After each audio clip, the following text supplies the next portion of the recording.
aí galera, tudo bem? Estou aqui hoje com um grande convidado, uma honra ter esse cara aqui hoje comigo, um dos maiores gaitistas da atualidade, Mr. Aki Kumar, aqui com a gente. Hey Aki, how are you doing, friend? Doing all right. How was your days here in Brazil? I'm loving my time here in Brazil. Thanks for taking good care of me, Marcelo. Yeah. So I can start asking you a question. Sure. Okay. How do you get your own style? My own style is, I don't know if I have my own style, but I do know that I have listened, just like you have, to a lot of great harmonica players. I mean, you've got a wall that, displays all these. For those of you that cannot see, there's Slim Harpo, there is Rice Miller, Little Walter, George Smith, Paul DeLay, Rick Esfrin, Kim Wilson, Paul Butterfield, and that's just a handful of the great harmonica players that we have listened to, and that I have listened to. I've listened to a lot of great recordings, a lot of great players, and I've listened to a lot of contemporary players. And I had the good fortune of taking lessons with the great David Barrett when I started out. So my style really comes from a very confused attempt at trying to play all of this at once. Yeah. And that's really my style. It's just me trying to steal a little bit from James Cotton, a little bit from Junior Wells, a little bit from Paul Butterfield. Oftentimes I don't even think about where I'm deriving something from. It just happens because I listen to that music, and that's really all I gotta say about my style. Great. You wanna show something about your style now? Okay. I don't know if I can show anything specific about my style, but for instance, here's a couple of things I think I do because I listen to all these great recordings. So sometimes if I'm playing, when I started out, I used to play the 2-draw. I would not play 3-blow.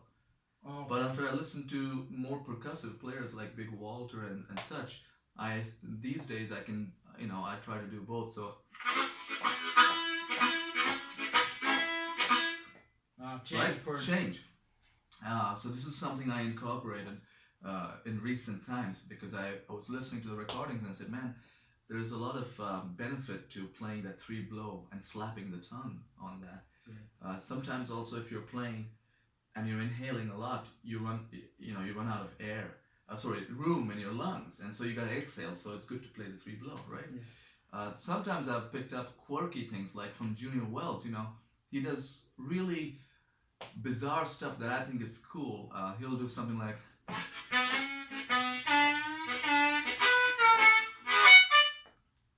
Right, it just comes out of nowhere, but it's something that really appeals to me. And then from David Barrett, he had some cool arpeggios that he would always do.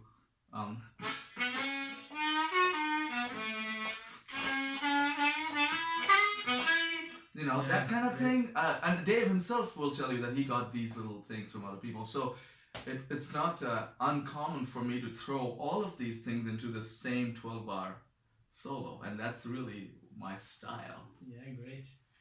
Yeah, and do you prefer to tongue block or pucker? I prefer to tongue block for a variety of reasons. I switched to the tongue block about 2 years into my playing, and that was at David Barrett's insistence. He said, this is a good idea for you if you're trying to play Chicago style. And I was like, okay. And it took me a long time to get used to it. Thankfully I wasn't playing professionally then, so I wasn't going to embarrass myself on stage, but I play pretty much almost all tongue block these days, from hole 1 to hole 10, all the bends, all the blow bends.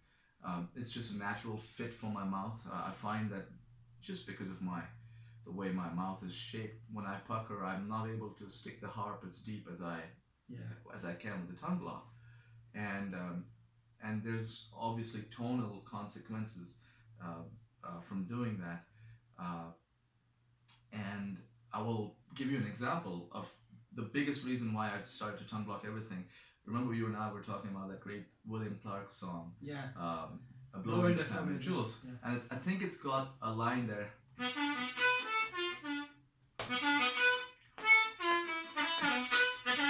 Right?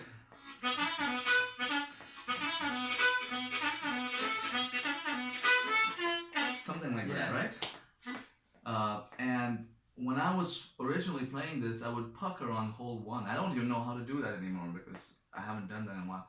But every time I would play hole 1 on that lick, I would find that my tone would be weaker than my tongue block. And so one of the things I consciously taught myself how to do is to tongue switch on hole number 1. Yeah. So now when I play that lick,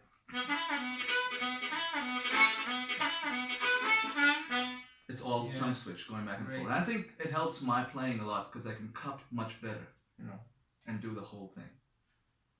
Great, really great, man. Thanks for being here. It's very important to us. And let's do a blues for the guys. Sure, man. Yeah, all right.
Hey!